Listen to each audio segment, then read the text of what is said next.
একদিন মাকে জনমদুগিরি মাকে আচ্ছা মতো পিটাইয়া ছেলেটা বাড়ি থেকে চলে গেছে। সন্ধ্যার সময় ছেলেটা বাড়িতে আসছে। সন্ধ্যার পরে যখন বাড়িতে আসছে, মার স্থান দিয়েছে বাড়ির পাশে গোয়াল ঘরের বারান্দায়। স্ত্রী ঘুমায় গিয়েছে। একটা মাত্র কলিজার টুকরো সন্তান ছেলেটার। এই সন্তানটা মায়ের বুকের পরে, তার স্ত্রীর বুকের পরে এক পাশে সন্তান পেশাব করেছে, আর একবারে পায়খানা করেছে। এই দৃশ্য যখন ছেলেটা দেখেছে, ছেলেটার হৃদয়ের দরজা খুলে গিয়েছে। কান্দে করিয়া পালকি সালায়া আমারে কই লইয়া যাও। কান্দে করিয়া পালকি সালায়া আমারে কই লইয়া যাও।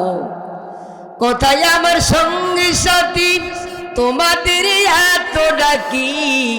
কোথায় আমার সঙ্গী সাথী?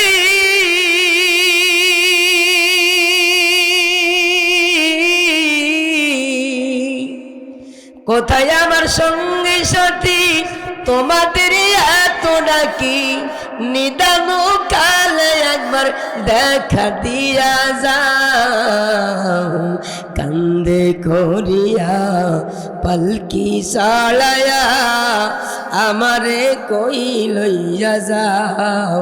কান্দে করিয়া পালকি সালায়া আমারে কই লইয়া যাও।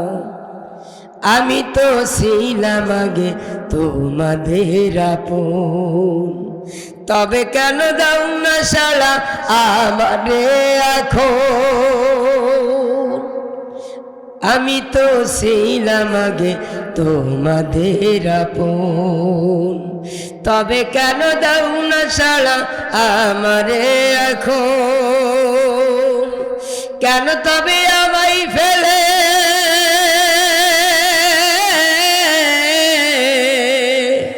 কেন তবে আমায় ফেলে দূরে চলে যাও?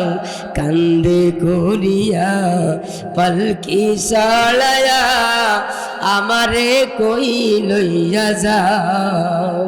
কোথায় আমার সঙ্গী সাথী তোমাদের এত ডাকি? কোথায় আমার সঙ্গী সাথী?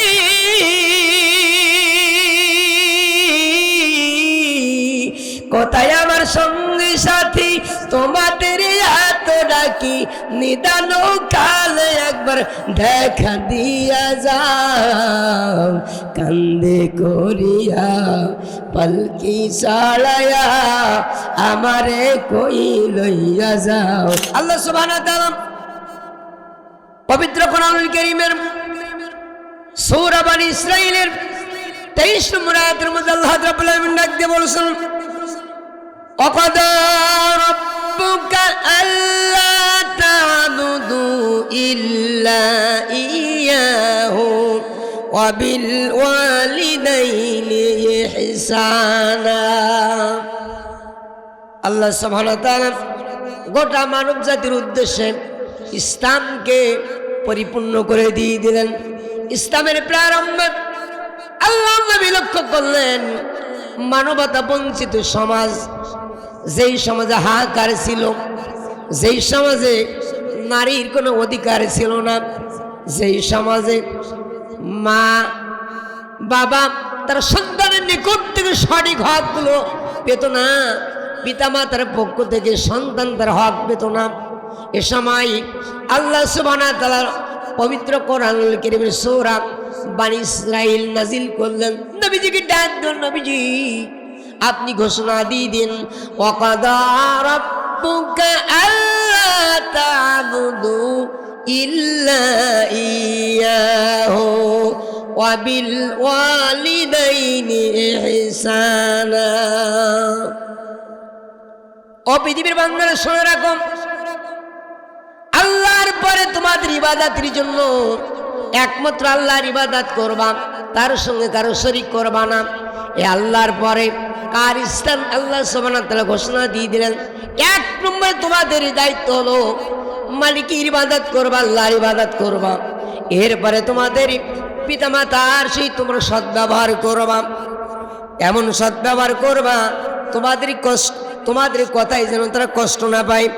ইম্মা ইয়াবলুগান্না ইনদাকাল কিবারা আহাদুহুমা আও কিলাহুমা ফালা তাকুল লাহুমা উফফিন ওয়ালা তানহারহুমা ওয়া কুল লাহুমা কাওলান কারীমা।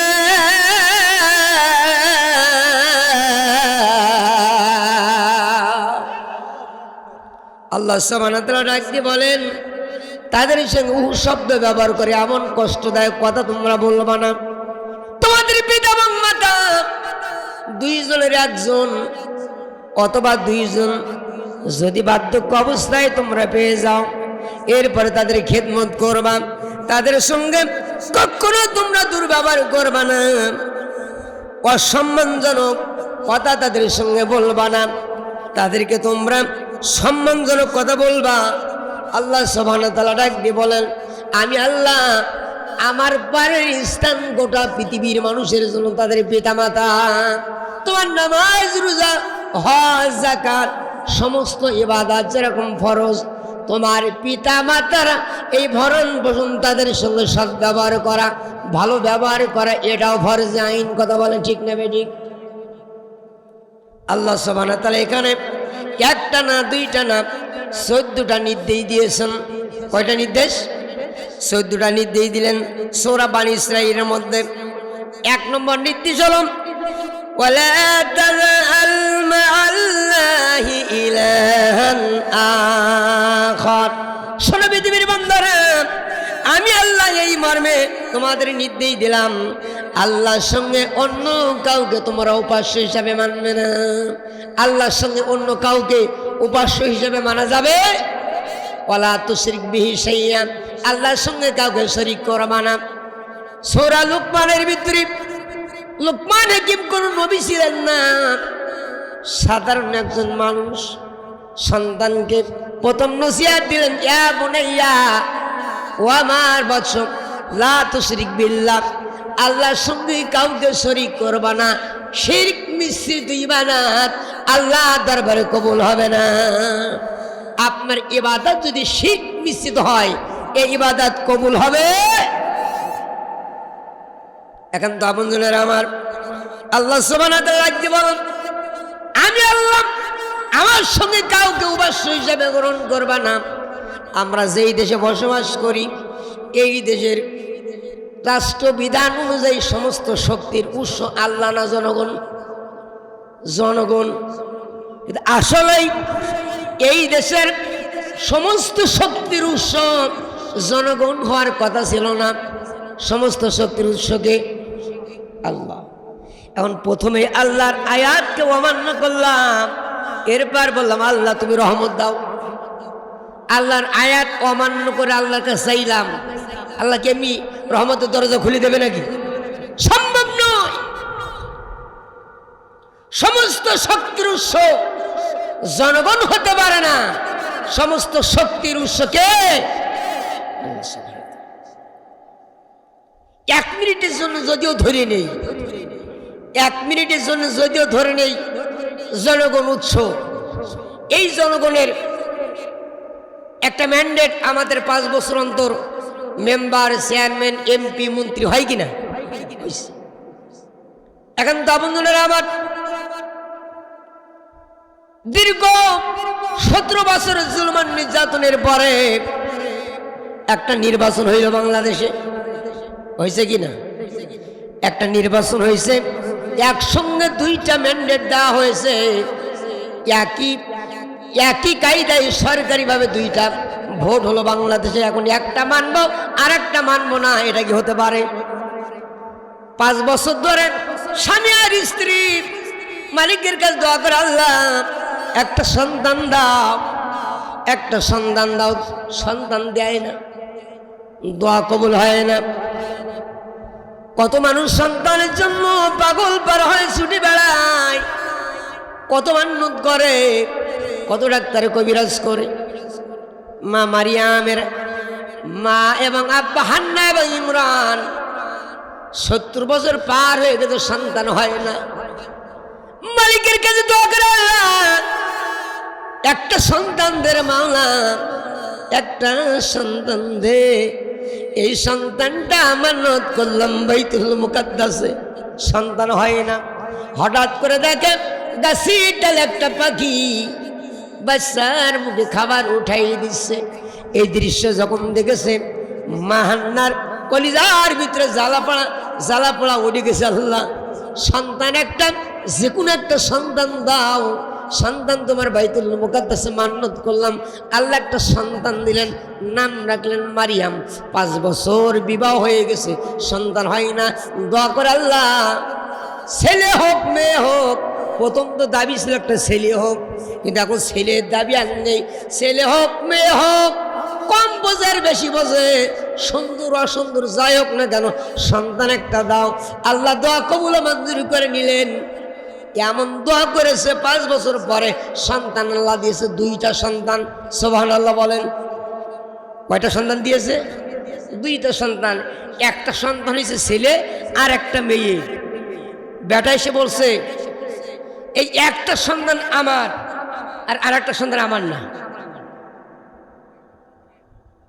এখন একটা সন্তান যদি আপনি মেনে নেন, আপনার স্ত্রী বৈধ স্ত্রীর গর্ভে 2টা সন্তান আসছে। সুদীর্ঘ 5 বছর আপনিও দোয়া করেছেন, আপনিও চাইছেন, স্ত্রীও চাইছে। 5 বছর পরে আপনাদের কষ্ট ক্লেশ আল্লাহ দূরীভূত করেছেন, দোয়া কবুল করেছে, জ্বালা যন্ত্রণা দূরীভূত হয়েছে। এখন 2টা সন্তানের একটা সন্তান আপনি মানবেন, আর স্ত্রী বলবেন এই সন্তানের আব্বাকে আমি জানি না, তোরে বের করে দিলাম, আর এই সন্তানটা ব্যাপারটা বের করে দিয়ে দিলাম। একটা সন্তান আমি নিলাম, আর একটা সন্তান আমি মানবো না। এটা কি কোনো শোভনীয় কাজ? স্ত্রী কি মানবে? না। একই সঙ্গে 2টা সন্তান আমার গর্বে, তুমি একটার ম্যান্ডেট দাও আর একটার ম্যান্ডেট দাও না, এটা হতে পারে না। এখন শালী বিচার যদি বসে, ওই স্ত্রীর স্বামীকে এলাকার মানুষ আপ্যায়ন করবে কিনা? কথা কয় না? একটু পিটানি দেবে কিনা? এলাকার মানুষ মানে যার হাতে যা থাকবে তাই দিয়ে উদ্বোধন করবে। কথা বলেন, কথা বলেন। একসঙ্গে 2টা ভোট হলো, একটা পার্লামেন্টের ভোট, এমপির ভোট, আর একটা হলো গণভোট। একটা মেনে নিলাম, আর একটা মানবো না। একটা আপনার কাছে অবৈধ, একই সঙ্গে 2টা ভোট, একটা আপনি মানবেন না, আর একটা মানবেন। এর বিচারও জনগণ করবে এই ময়দানে, বেশি দিন যা লাগবে না। কথা বলা ঠিক না বেটি? কথা বলা ঠিক না বেটি? আমার বাচ্চা কিন্তু বুঝলেন আমার। আসুন মূল কথার দিকে গিয়ে যাই। আল্লাহ সুবহানাহু ওয়া তাআলা ডাক দিয়ে বলেন, বান্দারে, ও পৃথিবীর বান্দা, আমি আল্লাহ আমার উপরে যদি বান্দা আস্থা রাখে, আমার উপরে আস্থা রেখে ইবাদত করে, শিরক যদি না করে, আমি আল্লাহ বান্দার তাকদীরে দরজা খুলে দেওয়ার ব্যবস্থা করে দিয়ে দেব। 2 নম্বর দাবি হলো ওয়াবিল ওয়ালিদাইনি ইহসানা।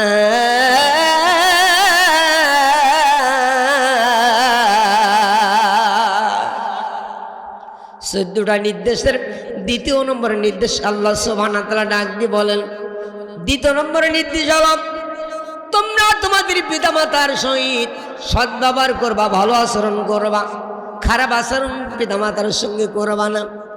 আল্লাহ নবীর একজন সাহাবা ছিলেন, নাম তার নোমান ইবনে হারিসা। বিশ্বনবী হাবিব নবী জনাবে মুহাম্মদ রাসূলুল্লাহ সাল্লাল্লাহু আলাইহি সাল্লাম নবীজি মিরাজে গেলেন। জান্নাতের ভিতরে নবীজি আমার ভ্রমণ করতেছেন। হঠাৎ করে নবীজির কর্ণকুরে কোরআনুল কারীমের তেলাওয়াত ভেসে আসতেছে। সুবহানাল্লাহ বলেন। যেই জান্নাতের ভিতরে কোনো মানুষ নেই, অথচ এই জান্নাতের ভিতরে কোরআনুল কারীমের তেলাওয়াত। এক জিবরাইল, কার কণ্ঠের তেলাওয়াত আমি একটু জানতে চাই। জিবরাইল ডাক দিয়ে বলেন, নবীজি আপনার একজন দরিদ্র সাহাবা, নাম তার নোমান ইবনে হারিসা। আল্লাহ নবীর সাহাবা দুনিয়ায় আর তার কণ্ঠের তেলাওয়াত আল্লাহর জান্নাতের ভিতরে ভেসে বেড়ায়। আল্লাহ নবী মিরাজ থেকে ফিরে আসলাম।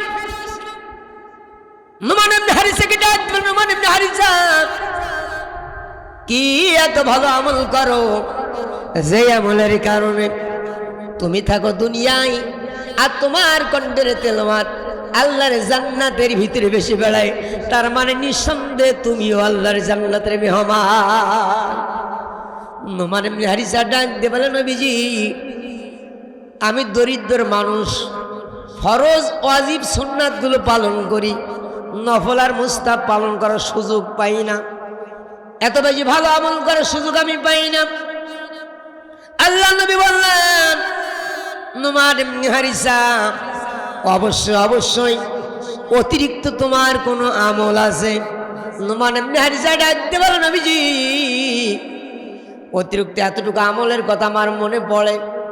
মা আমার দুনিয়া জমিনে বেঁচে নাই, আব্বা আমার দুনিয়া জমিনে বেঁচে নাই, জনম দুঃখিনী মা বিছানা থেকে উঠতে পারে না, বসতে পারে না, মা আমার চলাচল করতে পারে না। আগে নবীজি দিনের কাজ শেষ করে যখনই আমি বাড়িতে আসি, মাকে আমি নিজে হাতে গোসল দিয়ে দেই, মায়ের মাথায় আমি তেল মাখিয়ে দেই, মায়ের চুলগুলো আমি নিজে হাতে আশ্রয় দেই। নবীজি জনম দুঃখিনী মা, মায়ের গালে দাঁত নাই, রান্নাগুলো নরম করে আমি রান্না করি নিজে হাতে, এরপরে মায়ের গালে আমি উঠাই দিই। মা আমার যত সময় পর্যন্ত তৃপ্ত সহকারে খানা গ্রহণ না করেন, একটা দিনের জন্য আমি খানা গ্রহণ করি না। চলে গেছো মা জননী, ফিরবে না আর ফিরবে না, দুঃখের ঘাটে স্নেরে তরি ভিড়বে না আর ভিড়বে না আমার, দুঃখের ঘাটে স্নেরে তরি ভিড়বে না আর ভিড়বে না। যতই কাঁদি যতই ডাকি আরে কোনো দিন শুনবে না, আমার ফেরাই সময় হলে বসে প্রহর গুনবে না, আমার ব্যথায় বুকটা মায়ের, আমার ব্যথায় বুকটা মায়ের আর কোনো দিন ছিড়বে না, দুঃখের ঘাটে স্নেহের তরি ভিড়বে না আর ভিড়বে না। চলে গেছো মা জননী,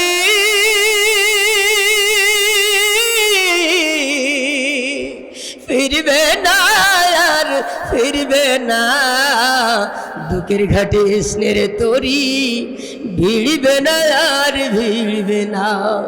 জনম দুঃখিনী মা যাদের চলে গেছে তারাই জানে মা কেমন জিনিস, আব্বা যাদের চলে গেছে তারাই জানে আব্বা কেমন জিনিস। আমার অনেকের মা এই পৃথিবীতে জীবিত আছে, মায়ের খেদমত করতে পারে না, সন্তান দাবি করা মাত্র এখান থেকে দৌড়ায় ছুটে চলে যায় কদমতলায়, কদমতলায় পাই নাই, ওখান থেকে ছুটে চলে গেছে বড় বাজারে, বড় বাজারে পাই নাই, গোটা সাতক্ষীরা শহর খুঁজে আসে সন্তানের জন্য। জনম দুঃখিনী মা সপ্তাহে 2 দিন হাটবারের দিন আসরের পরে ডাক দিয়ে বলে, ও আব্দুল্লাহ আব্দুর রহমান রে, আমার পানগুলো ফোরাই গিয়েছে, মাত্র 20 থেকে 30 টাকার পান আনলে হয়ে যায়। এমনও সন্তান এ বালিয়াডাঙ্গা মাঠ বাড়িতে আছে যারা মায়ের 20 থেকে 30 টাকার পান কিনে দিতে পারে না। কথা বলেন না, এ এলাকায় একজনও নেই, সব আল্লাহর ওলি। খোঁজ নিয়ে দেখবেন। এখন তো আপন জনেরা আমার, আপনার সন্তানের জন্য 1000 টাকা আপনি খরচ করেন, স্ত্রীর জন্য 1000 টাকা খরচ করেন, আপনার শ্বশুর বাড়ি থেকে মেহমান আসতেছে সেখানে 10, 15, 20,000 টাকা খরচ করেন। জনম দুঃখিনী মা, গালে দাঁত নাই, আমার জন্য একটা রসগোল্লা এনে দিতে পারেন না, একটা কমলা লেবু এনে দিতে পারেন না, একটা নরম ফল এনে দিতে পারেন না? একসঙ্গে সন্তান আদি নিয়া ঘরের মধ্যে খান বারান্দায় মা দুই ফোঁটা চোখের পানি ছেড়ে দিয়ে কান্দে, আল্লাহ এমন সন্তান একটা না দুইটা না 10 মাস 10 দিন গর্ভে রাখিয়া তিল তিল করে মানুষ করলাম। ওগো আল্লাহ, ভাত খেতে বসেছি, সন্তান আমার কলিজার মুখে লাথি মেরেছে, ভাত আর খেতে পারলাম না, সবাই খাইতে বসছে, আমি আস্তে আস্তে উঠে চলে গেলাম। আমি ওখান থেকে আস্তে আস্তে উঠে গেলাম, ঘরের কন্যারে যাইয়া শাড়ির আঁচলটা নিয়া 2 চোখের পানিগুলো মুছলাম, যন্ত্রণা কমলো, আবার এসে খাইতে বসলাম, আবার কলিজার মুখে সন্তান লাথি মেরেছে, আবার উঠে চলে গেলাম। এইভাবে দীর্ঘ 10 মাস 10 দিন গর্ভে রাখলাম যেই সন্তানকে, এই সন্তান আমার ভূমিষ্ঠ হবে। সন্তান ভূমিষ্ঠ যখন হবে, এ সময় সকলের কাছ থেকে বিদায় নিয়ে প্রাণের স্বামীকে একান্ত হবে ডেকে বললাম, প্রাণের স্বামী গো, 2-3 বছর 4 বছর 5 বছর ঘর সংসার করলাম একসঙ্গে, কত বড় কথা বলেছি, ছোট কথা বলেছি, কত ব্যথা দিয়েছি তোমার মনে, আর বুঝি দেখা হবে না? এই দেখা শেষ দেখা হয়ে যেতে পারে। সবার কাছ থেকে বিদায় নিয়ম জনম দুঃখিনী মা প্রসাব পেতনে উঠে গেছে, মা চলে যায়। এই মা একটা না দুইটা না 33টা নারী ছেড়ার পর একটা সন্তান পৃথিবীতে আসে। মা রক্তাক্ত হয়ে যায়, মা বেহুশ হয়ে যায়। এরপর মা যখন হুশ করে, আল্লাহ সুবহানাহু ওয়া তাআলা মায়ের কলিজার ভিতরে এরকম একটা কিউরিসিটি দিয়ে দেয়, এমন একটা জ্ঞান দিয়ে দেন, দেখ তোর ফুটফুটে সন্তান হয়েছে, মা গর্ভে রাখা সন্তান আর রক্তাক্ত হয়ে যাওয়া শহীদের মতো রক্ত প্রবাহিত হয়েছে, মার বালতি বালতি রক্ত প্রবাহিত হয়ে গেল। একটা বারের জন্য মা দুঃখ কষ্ট রাখে না, সব দুঃখ কষ্ট ভুলে যে কলিজার টুকরা আব্দুল্লাহ আব্দুর রহমানকে বুকের সঙ্গে জড়িয়ে ধরে। বাচ্চারা আমার, ও বালিডাঙ্গা এলাকার, বালিয়াডাঙ্গা মাঠ বাড়ি এলাকার মুসলমানেরা শুনে রাখুন, এই তিল তিল করে মানুষ করতেছে জনম দুঃখিনী মা। এরপরে এই মায়ের একটা না দুইটা না 2.5টা বছর দুগ্ধ পান করলেন। মায়ের পেটের ভিতরে 6 মাস, বাইরে 2 বছর, মোট 2.5 বছর দুগ্ধ পান করলেন। দুগ্ধ পান করলেন 2.5 বছর। আপনার পেশাব পায়খানা বছরের পর বছর কাটলো। মা একটা সুইপারকে 10,000 টাকা বেতন দেবেন, আপনার পেশাব পায়খানা কাটতে চাইবে না। মা আপনার সুইপারের কাজ করলো। জনম দুঃখিনী মা রাতের বেলায় প্রচন্ড শীতের মধ্যে জনম দুঃখিনী মা কলিজার টুকরা সন্তান কিনে শুয়ে আছে। এই যে বেনাপোলের একটা ঘটনা, স্ত্রীর কথা শুনে প্রায় প্রায় মাকে মারে। একদিন মাকে, জনম দুঃখিনী মাকে আচ্ছা মতো পিটাইয়া ছেলেটা বাড়ি থেকে চলে গেছে। সন্ধ্যার সময় ছেলেটা বাড়িতে আসছে। সন্ধ্যার পরে যখন বাড়িতে আসছে, মার স্থান দিয়েছে বাড়ির পাশে গোয়াল ঘরের বারান্দায়। স্ত্রী ঘুমায় গিয়েছে। একটা মাত্র কলিজার টুকরা সন্তান ছেলেটার। এই সন্তানটা মায়ের বুকের পরে, তার স্ত্রীর বুকের পরে এক পাশে সন্তান পেশাব করেছে, আর একবারে পায়খানা করেছে। এই দৃশ্য যখন ছেলেটা দেখেছে, ছেলেটার হৃদয়ের দরজা খুলে গিয়েছে, তার দৃষ্টির দরজা খুলে গিয়েছে। ছেলেটা চিন্তা করেছে, আমার জনম দুঃখিনী মা, যেই মা পৃথিবীতে নিঃস্বার্থভাবে ভালোবাসে, সবার ভালোবাসার ভিতরে খাদ আছে, কিন্তু আব্বা আম্মার ভালোবাসার ভিতরে কোনো খাদ নাই। আছে বলেন? বড় বৃক্ষ পিতা, রোদ ঝড় বৃষ্টি কিচ্ছু মানামানি নেই, সন্তানের জন্য পিতা মাতা ছুটে ছুটে বেড়ায়। জনম দুঃখিনী মা খাবার না থাকলে অন্যর বাড়ি থেকে নিয়ে আসে, সন্তানকে খাইতে দেয়। মা আব্বা একসঙ্গে খাইতে বসছে সন্তানদের নিয়ে। অল্প একটু গোশত রান্না করেছে, আব্বার মা যদি খায় সন্তানদের হবে না, আলু একটু বেশি দিয়েছে, সন্তানদের সামনে থেকে গোশতের একটু ঝোল নেয়, একটু আলু উঠে নেয়, কলিজার টুকরো সন্তান ডাক দিবে, আব্বা তুমি কেন গোশত নাও না? আব্বা বুকের ব্যথা বুকে রাখিয়া ডাক দিয়ে বলে, বাবা ডাক্তার নিষেধ করেছে আমার গোশত খাওয়া যাবে না, একটা আলু আর এই ঝোল দিয়ে খেয়ে নেই, আমি টেস্ট পেয়ে যাব, তুমি খেয়ে নাও। বাবা একটাবার জন্য প্রকাশ করেন, এই তো বড় বিরিক্ষ পিতা, এই পিতা মাতা তিল তিল করে মানুষ করে, পিতা মাতার ভালোবাসার ভিতরে কোনো খাদ নাই। আর যে যাই ভালোবাসুক না কেন, বন্ধু বান্ধব কাছের মানুষ, স্ত্রী হোক আর যেই হোক না কেন, প্রত্যেকে ভালোবাসে, তারা ভালোবাসার ভিতরে স্বার্থ আছে না নাই? আর স্বার্থ ছাড়া দুনিয়ায় কেউ ভালোবাসে না, স্বার্থ ছাড়া বন্ধু বান্ধব কাছে আসে না, স্বার্থ ছাড়া ভালোবাসে সে যে মোদের মা, যারা মাকে ভালোবাসো না ওয়াজ শুনে লাভ হবে না। কথা বলে ঠিক নেই। কাদার খড়কুটা দিয়া মাটির মূর্তি গড়ে, লক্ষ টাকা মজুরি নাই মূর্তির কারিগরে, মায়া তো সুন্দর দেহ দিয়া মজুরি চাইল না,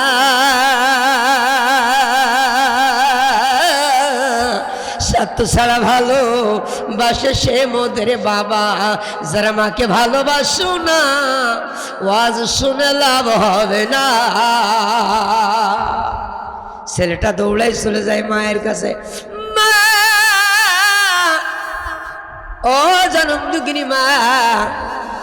মা বলে, বাবা প্রায় প্রায় তোমার স্ত্রীর কথা শুনে তুমি আমার মারো, আমি বার্ধক্য উপনীত হয়ে গেছি, এ মার আমি সহ্য করতে পারি না। ও আব্দুল্লাহ রে, আজকে আর রাত্রে বেলায় তুমি আমার আঘাত করো না, আগামীকাল সকাল যখন হবে এই সকালবেলা তোমার বাড়ি ত্যাগ করে আমি চলে যাব, অন্যের বাড়িতে ঝিয়ের কাজ করব, নতুবা ভিক্ষা করে খাবো, তোমার মার আমি সহ্য করতে পারছি না বাবা, সকালবেলা পিঠায় আমার রক্তাক্ত করে দিয়েছ, এখন আবার তোমার স্ত্রী কি বলেছে তার জন্য তুমি আমার কাছে ছুটে আসছো। বাবা মার খাওয়ার মতো বয়স আমার আর নেই, দুই চোখ দিয়ে মায়ের পানি পড়ে, ছেলেটা দরদ ভরা কণ্ঠে ডাক দিয়ে বলে, মা একটু মেহরবানি করে দরজাটা খুলে দাও মা, আজকে আমি মারা জন্য আসি মা, তোমার আব্দুল্লাহ অপরাধী হিসাবে তোমার কাছে আসছে মা, তুমি যদি দরজা খুলে না দাও কার কাছে যাইব মাপ চাইতে? আর এই অবস্থায় যদি তোমার সন্তান মারা যায় আমার আল্লাহ মাপ করবে না। মা দরজা খুলে দিয়েছে, মা জননী যখন দরজা খুলে দিয়েছে, ছেলেটা হাউ মাউ করে মায়ের দুই পা জড়াই ধরে কেঁদে কেঁদে ডাকতে বলে, মা ও জনম দুঃখিনী মা, কত মার মেরেছি মা, তোমার কত রক্তাক্ত করেছি মা, বলো বলো মা, যদি ক্ষমা না করে দাও একটা বারের জন্য তোমার পা আমি ছাড়বো না মা, যত সময় পর্যন্ত ক্ষমা না করবে তোমার পা ধরে আমি কাঁদবো। মা ডাকতে বলে, বাবা মার কাছে কি ক্ষমা চাওয়া লাগে? একটাবার মা শুধু সন্তানের মুস্কা হাসি দিয়ে কথা শুনতে চায়, যা বাবা আব্দুল্লাহ যত অপরাধ করেছি মা সব অপরাধগুলো ক্ষমা করে দিয়েছে। এই তো পিতামাতা। আমরা তো সন্তান, যদি মা কিংবা আব্বা একটু জমা জমি 5 কাঠা কি 2 কাঠা একটা বোনের লিখে দিয়েছি আর একটা ভাইরে লিখে দিয়েছে, আমরা বলেই বসি ওই মায়ের জানাজায় আমি যাব না। আর সারা জীবন যদি আপনি মায়ের খেদমত করেন, আপনার সমস্ত শরীরের চামড়া কেটে মায়ের জুতা তৈরি করে দেন, মায়ের ঋণ শোধ করতে পারবেন? 1 ফোঁটা দুধের ঋণ শোধ করতে পারবো আমরা? পারবো না। এখন তো আপনজনের আমার এই জন্য জনম দুঃখিনী মা যাদের আছে মায়ের একটু খেদমত করা দরকার।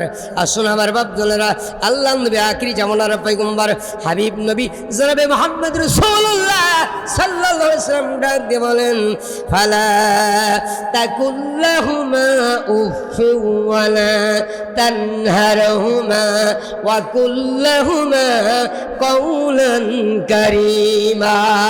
পবিত্র কোরআনুল কারীমের মধ্যে সূরা কথা। সূরা বনী ইসরাঈলের মধ্যে আয়াত যখন নাজিল হয়ে গেল, আল্লাহর নবী মধুর জবান দিয়ে ডাক দিয়ে বলেন, তোমরা তোমাদের পিতামাতার সঙ্গে ফালা তাকুল্লাহুমা উফিন, উ শব্দ ব্যবহার করবে, এমন কাজ তোমরা করো না। আমার হচ্ছে কিন্তু বন্ধুরা আমার, এই পৃথিবীতে তিনজন শিশু মাত্র দোলনায় কথা বলেছে। আন আবি হুরায়রা রাদিয়াল্লাহু তাআলা আন قال قال رسول الله صلى الله عليه وسلم لم يتكلم في المهد الا ثلاثه عيسى ابن مريم وصاحب زريج الى اخر الحديث او كما قال النبي صلى الله عليه وسلم। তিনটা শিশু মাত্র দোলনায় কথা বলছে, তার মধ্যে জুরাইজ নামের একজন আবেদ ব্যক্তি ছিলেন, যে সব সময় নফল ইবাদত করতেন। আল্লাহর আবেদ ব্যক্তি, ইবাদতের ভিতরে ত্রুটি হবে, এই জন্য মাঠের মধ্যে একটা ঘর নির্মাণ করে নিয়েছে, সেখানেই সে ইবাদত করে। মা চলে গেছেন জুরাইজের সঙ্গে সাক্ষাৎ করবে। জুরাইজ তখন সিজদায়, মা ডাক দিবা, জুরাইজ রে, তোর মা হাজির হয়েছে, তোর সঙ্গে একটু কথা বলতে চাই। জুরাইজ নামাজের প্রথম রাকাত শেষ, এ সময় সিজদায়, এখন এক রাকাত বাকি আছে। জুরাইজ নামাজের মধ্যে বলে, আল্লাহ, একদিকে আমার নামাজ, আর একদিকে মায়ের ডাক, করবো ডাকি। নামাজ শেষ করে সালাম ফিরে দেখে মা চলে গিয়েছে। আর একদিন মা চলে আসছে, জুরাইজ নামাজের মধ্যে মা ডাক দেয়। জুরাইজ ডাক দিবে, আল্লাহ, একদিকে মা আমারে ডাক দেয়, অন্যদিকে আমার নামাজ করবো কি? নামাজ শেষ করতে করতে মা চলে গেছে। তিন দিন যখন একই অবস্থা হয়েছে, মা ছোট্ট করে একটা বদদোয়া করেছে, আমি 3টা দিন জুরাইজ তোর সঙ্গে দেখা করতে আসলাম, দেখা করার সুযোগ তুই দিলা না। ও জুরাইজ রে, একটা বেশ্যার মুখ না দেখা পর্যন্ত জুরাইজ তোর মৃত্যু হবে না। মার দোয়া কবুল হয়ে গেছে। জুরাইজের বিরুদ্ধে এলাকার মানুষরা একটা মিথ্যা অভিযোগ দিয়েছে। জুরাইজ একটা প্রস্কট থেকে একটা মহিলার সঙ্গে ব্যভিচার করেছে, তার গর্ভের সন্তান এসেছে, এরকম একটা মিথ্যা অভিযোগ জুরাইজের বিরুদ্ধে দিয়েছে। এলাকার মানুষ এসে জুরাইজের ঘর বাড়িগুলো ভেঙে মাটির সঙ্গে মিশিয়ে দিয়েছে। জুরাইজ আল্লাহ দোয়া করে, আল্লাহ, আমার বিরুদ্ধে এই এলাকার মানুষ একটা ষড়যন্ত্র করলো, আমার মেরে রক্তাক্ত করে দিল, আমার বাড়িটা মাটির সঙ্গে গোড়ায় দিয়ে দিল। ও আল্লাহ, একটা বিচারের ব্যবস্থা করে দিয়ে দাও। জুরাইজ ডাকতে বলে, ও এলাকার জনগণ, তোমাদের কাছে জানতে চাই, যদি আমি তোমাদের প্রমাণ দিই, তোমরা মানবে কিনা? বলে, হ্যাঁ। দুগ্ধপোষ্যকর একটা শিশু, যেই শিশুটা মায়ের দুগ্ধ খায় কেবল কয়েকদিন হয়েছে, এরকম শিশু যদি আমার ব্যাপারে সার্টিফিকেট দিয়ে দেয়, তোমরা মানবে কিনা? বলে, হ্যাঁ। এলাকার মানুষ এবার দুগ্ধপোষ্য একটা শিশুর কাছে চলে গেল, ডাক বলে, দুগ্ধপোষ্য শিশুরে, আমি জুরাইজ ডাককে বলছি, আসলে আমার বিরুদ্ধে যে অভিযোগ আনা হয়েছে, ওই যে প্রস্কট থেকে আসা একটা মহিলার ব্যাপারে জেনার অভিযোগ দেওয়া হয়েছে, সেই মহিলার গর্ভে একটা সন্তান। আসলে এর মূল রহস্যটা কি তুমি বলে দাও। এবার ছোট্ট শিশু সন্তান ডাক দিয়ে বলে, এই ব্যাপারে জুরাইজের কোনো সম্পর্ক নাই, জুরাইজ এই মহিলাকে চেনেও না। এর মূল অভিযুক্ত হলো ওই যে মার্ডার রাখাল, তার সঙ্গে তার ব্যভিচার হয়, এর ফলে একটা মিলামেশার ফলে একটা সন্তান আসে। এই কথা বলার সঙ্গে সঙ্গে জুরাইজের জন্য ঘর নির্মাণ হয়ে গেল। কিন্তু শিক্ষা হলো, পিতামাতা যখন আপনার ডাক দেবে, নফল নামাজ যদি হয়, নফল নামাজের সে আপনার পিতামাতার কথা আপনার জন্য জরুরি। কথা বলা ঠিক তো ঠিক? এখন তো বন্ধুরা আমার, আল্লাহ সুবহানাহু ওয়া তাআলা ডাক দিবেন। এরপরের নির্দেশ হলো, ফাকুল্লাহুমা কওলাম মাইসুরা। ও বান্দারে, না দিতে পারলেও নম্র ভাষায় কথা বলো। অনেক সময় ফকির আসছে বাড়ি, আপনার মিজাজও গরম, সারাদিন কাজ করে আসছেন, এর সময় মানুষের মিজাজ দিয়ে কথা বলা হয় না? মিজাজ দিয়ে কথা বলা যাবে না। একজন দরিদ্র সাহাবা মদিনাতুল মুনাওয়ারায় যখন আরব ভূখণ্ডে যখন দুর্ভিক্ষ চলছিল, একজন দরিদ্র ব্যক্তি নবীজির কাছে এসে বললেন, ইয়া রাসূলুল্লাহ, একটা উট দাবি করতেছি আপনার কাছে। নবীজি বললেন, আমি তো দেওয়ার ক্ষমতা রাখি না, কিন্তু যাও ওসমানের নেতা ওসমানের কাছে চলে যাও, আমার জামাত ওসমান গনিকে আমার সালাম দিবা। ওসমানকে বললাম, ওসমান তোমার একটা উটের ব্যবস্থা করে দেবে। লোকটি চলে গেলেন ওসমানের বাড়িতে। ওসমানের বাড়িতে যাওয়ার পরে লক্ষ্য করে বাড়িতে তোলা উঠতেছে, তোলাগুলো ওসমান দৌড়াই যায়, আর ধরে এই নিয়ে এক জায়গায় করে, বাতাস আবার উড়ে যায়, ওসমান দৌড়ে যে তোলা ধরে নিয়ে আসে। লোকটা চিন্তা করছে, এই লোক দেবে আমার উট, এটা তোলা উড়ে যাচ্ছে, তাই দৌড়ি যেই ধরে নিয়ে এসেছে। চলে গেলেন নবীজির কাছে। নবীজি কার কাছে পাঠাই দিয়েছেন? যেই লোকটা তোলা উড়ে যাচ্ছে, সহ্য করতে পারে না, দৌড়ে ধরে নিয়ে আসে, এই লোক আমার উট দিতে পারে না। আল্লাহ নবী বলেন, যাও তুমি আমার সালাম দিবা। লোকটি চলে গেলেন। পরের দিন যে দেখে মাটির মধ্যে গম পুঁতি আছে, কাটি দিয়ে খুসলি গমগুলো উঠাচ্ছে। লোকটা চিন্তা করলেন, এ তো আজকে আরো বড় কার্পণ্য জিনিস দেখলাম, এ লোক জীবন আমার উট দেবে না, একটা উট যদি চাই মেরি বসতে পারে। যাই নবীজির কাছে, ইয়া রাসূলুল্লাহ, হাবিবাল্লাহ, দয়ার নবী গো, মান নবী গো, কার কাছে পাঠাইছেন? দৃশ্য বর্ণনা করলেন নবীজি আমার। আল্লাহ নবী বলেন, যাও তুমি ওসমানের কাছে। ওসমানের কাছে নবীজি চলে গেলেন। যাওয়ার সঙ্গে সঙ্গে সালাম দিলেন। ওসমানের নবীজির কথা বললেন। ওসমান বললেন, এখান থেকে যেই উটটা তুমি পছন্দ হয় উটটা ধরে নিয়ে যাও।